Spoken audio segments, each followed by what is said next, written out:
মাঝখানে জারি করে আরেকটা প্রশ্ন ওখানে ইন্ট্রোডিউস করে দেয়া হয়েছে যে এই প্রশ্নে গণভোট দেয়া হলো 4টা প্রশ্ন, যে প্রশ্নের মধ্যে একটা বিশাল প্রশ্ন জুলাই জাতীয় সনদের সমঝোতা হয়নি, এটা একটা জবরদস্তিমূলক আরোপিত আদেশ করে সেই আদেশের একটা প্রশ্ন গণভোটের মধ্যে দেয়া হলো, যেটা আমার পড়তে লাগছে 3.5 ঘন্টা।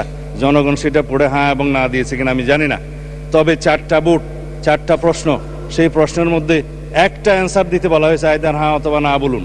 কিন্তু 4টা ভোটে তো 4টা প্রশ্ন থাকা উচিত ছিল যে আমরা কোন কোন প্রশ্নে হ্যাঁ বলবো, কোন কোন প্রশ্নে না বলবো, সেই অপশনও ছিল না।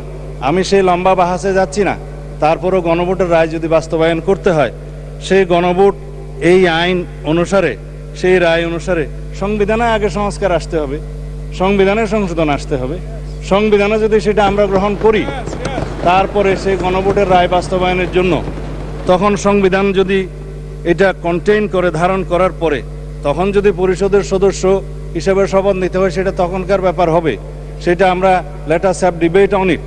তবে এখন এই সংবিধান সংশোধনের জন্য আমরা এই সেশনে বিল আনতে পারবো কিনা সেটা যথেষ্ট সন্দেহ আছে।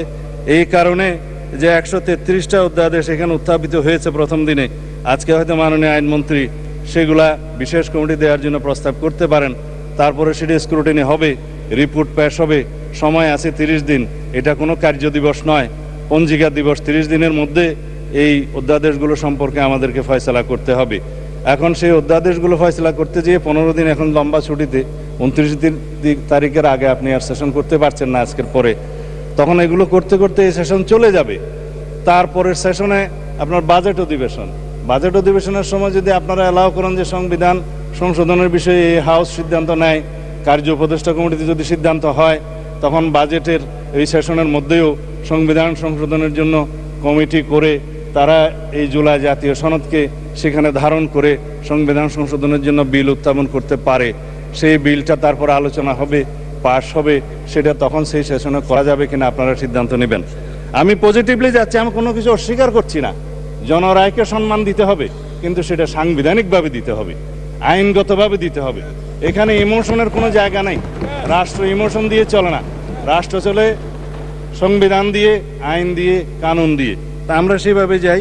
আমি বিরোধী দলে না থাকে যথেষ্ট সম্মানের সাথে এটা প্রস্তাব দিতে চাই যে আসুন আমরা কার্য উপদেষ্টা কমিটিতে সে বিষয়ে আলোচনা করি, কখন সংবিধান সংশোধনের জন্য আমরা বিল উত্থাপন করতে পারবো এবং জুলাই জাতীয় সনদকে আমরা অক্ষরে অক্ষরে পালন করতে আমরা প্রতিশ্রুতিবদ্ধ।